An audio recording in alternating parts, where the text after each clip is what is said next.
Ai tao mà sẽ lệ ai tao còn tao không gì cả ya cái đó ma'am botaram lokjari ma'am ngasidi ma'am da hujik phong phong sai ba association ki block ama pu na chai ba ka ado ma'am ngasi aina ma'am ko ese ma'am thamna uramni hujik singkana sauna ri dana ado imphal meyon sidi dum saw do lai re na ma'am no ta su ba di dum khamna ra ne na imphal meyon sidi video je hapa arage sum imphal ri khar ha tha ba ram chat la ko ha di roi na imphal je lambi asida chat la ko ma'am di ke awa ba nang ri ge ha ba do ado sum sorok ta thaw ba video sum na ma ke ado ka ma'am video je sai kan ha di mateng pang ba sum organization lúc mẹ mong vậy nó có được some sạch chứ mẹ nó làm cái này anh mà tiền thầy cả khá đúng tàu cái mua mẹ xong thì anh chất tàu rồi làm đi hay đi xin gì đúng à nè khá năng này hay tay bà có ở đây nè video sẽ hồi cái anh làm hai rồi cái video sẽ đâu này game của mẹ không xin chào với em bữa nay nè bà có tôi giữ lời gì cái hai bên nội cái hai bên nội sai gì Aso, yung sala ni, yung ano nga ang tayo. Wow, like single. Ha? May ma'am di tao rin. Gadi kasi. Na, tung dadi kara. Nang nakanaya ako na talaga. Aso, one thing ni side.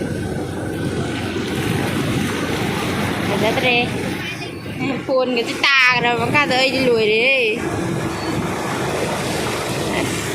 làm này để cắt ra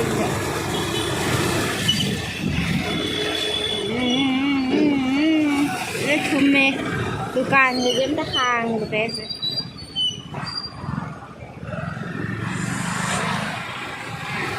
rất tập gì à ôi là mấy gì sẽ mi cái gì nó xả với đây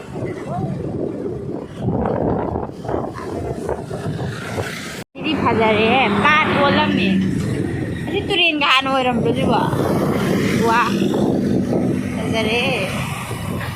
Ada apa tu phone tahu ni? Tanda kini no hijau. Labuk materi han orang berdua. As, pikar mu orang tahu. Ini sao tu sih? Sih nggak tahu on gitu. Pat on gitu. Kamu buat hendak utang saksi. Nó đi xin lại mình quá gì này ha phát ôn vậy xí mà nó tắt cái mai vậy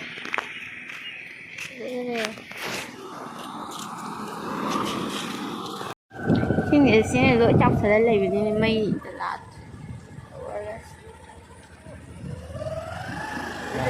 rồi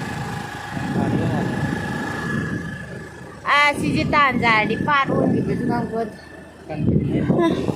xin lỗi mèo thay biết nằm tự thấy là con xem mình đi tàu si hàn nung surat jangan xem mà gặp phải thằng ở đi mà nó mấy ông bác sĩ khá đau sức khỏe cái đó bữa đấy wow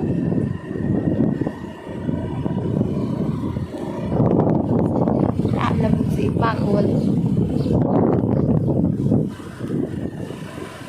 riêng gì làm cái xem mà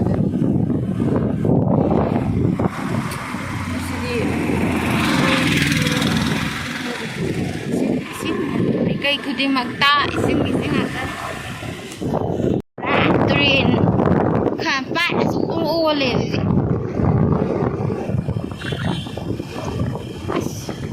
cái này là ngã phát này rồi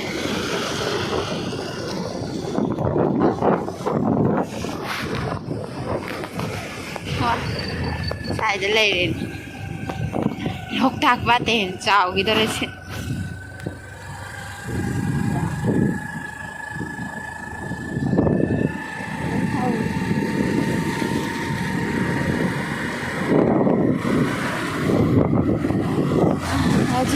không tao tha vẫn mới tình gì rồi theo và đi vừa đi về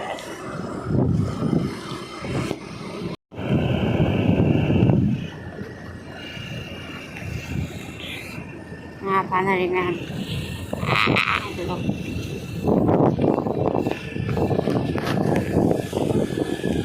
giờ đi mẹ em côi với lạc view sai rồi bạn thật sự anh ta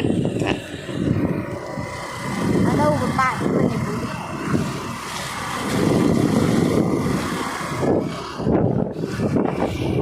right there cả là chỉ cái đuôi thum mèo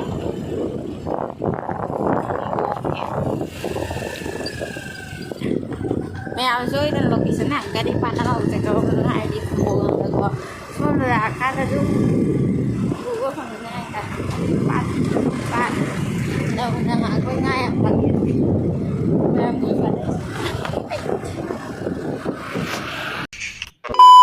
bây giờ mình lên nó sẽ là gì mà sẽ cái nhau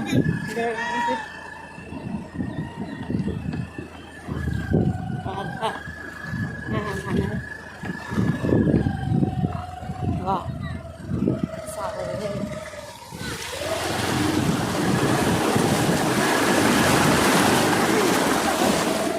sweet wow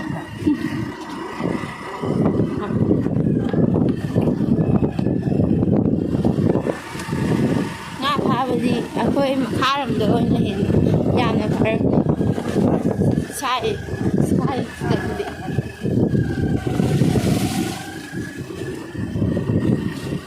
in very originally sumai sing chau khara tu ram lo man mi I check in và thì giờ phải lâu lên đây làm đi rất bẹ rồi nha rất bẹ rồi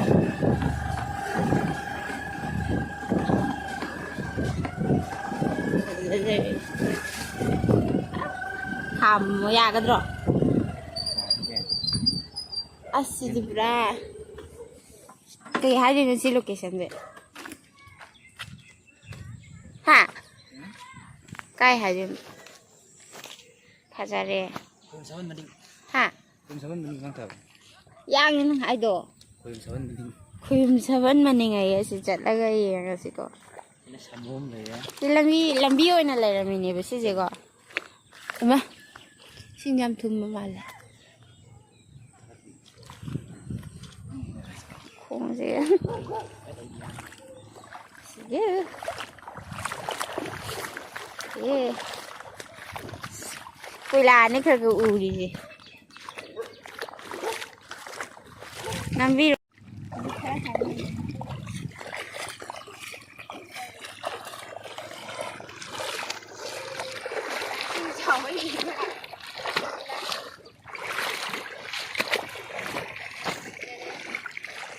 làm gì phải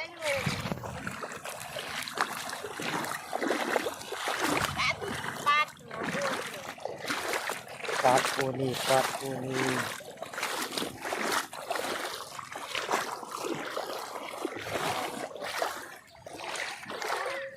cái mà nói mấy không gì ra làm gì rồi nên phải nhưng mà ba mình đã ổn rồi ôi tay đâu rồi mới cắt tôm không sao tôm mà tua thế nào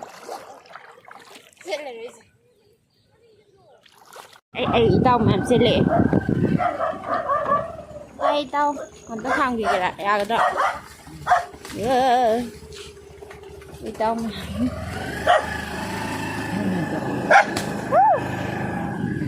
khăn cung thì đi tao như này tao chiên được nhưng khai gì mà nó mua lại rồi còn sai gì hầu đấy và ta bạn đã nó hàng rồi sai được nhưng mà đi ăn đi và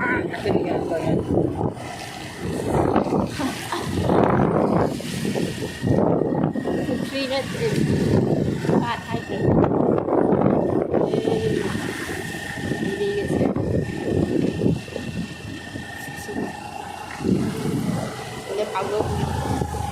ꯍꯤꯠꯁꯦ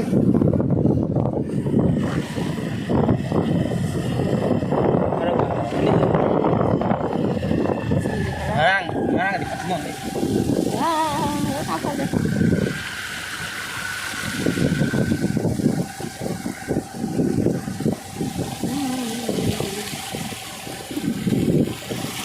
Pilihnya sini, patah kok.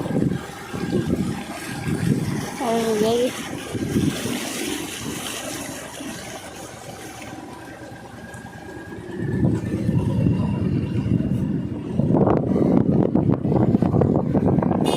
Main jauh, licin jauh je. Ayah nak tekan gitu tadi. Tak hari.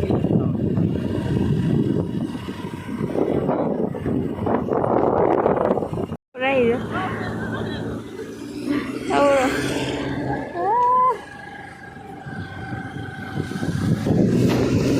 Wah, lagi balik.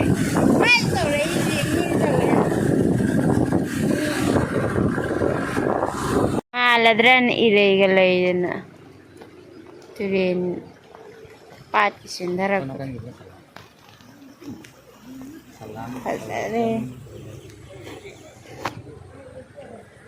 sudah tahu tanya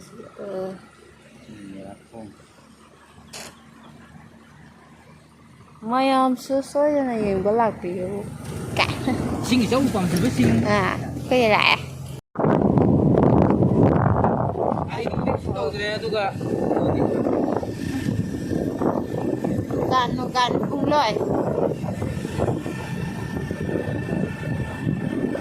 aduh chỉ có nạp bằng cái này đẹp cái này là cái microphone hạt bí này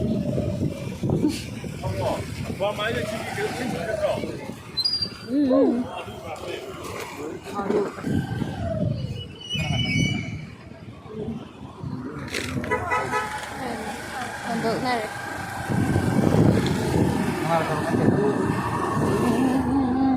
cari dukaan gitu Bisa beli apa? Jadi ya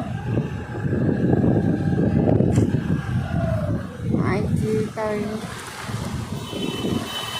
Kamu tahu dia kan? itu nih Itu tahu dia telek.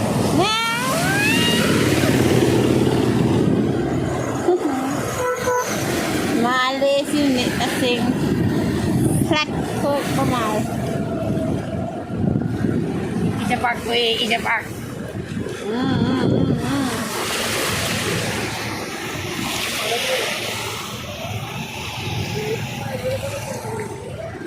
tang kasi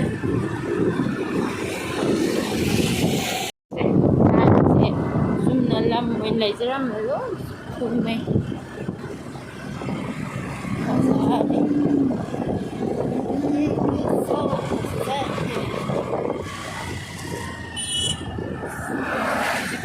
dari si rõ biên cái पैसा ATM cái mà phân này पैसा hấp chất bật पैसा bật dari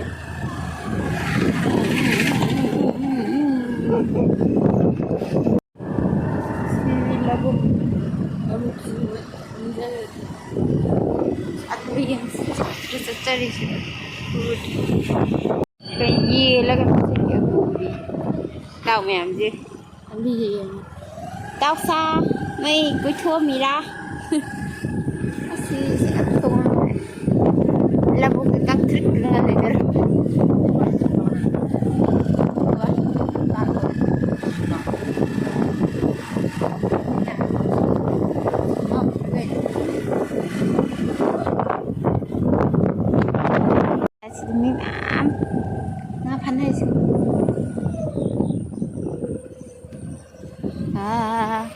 Karena nam jebon pun tahu deh tan saja. Apa lagi?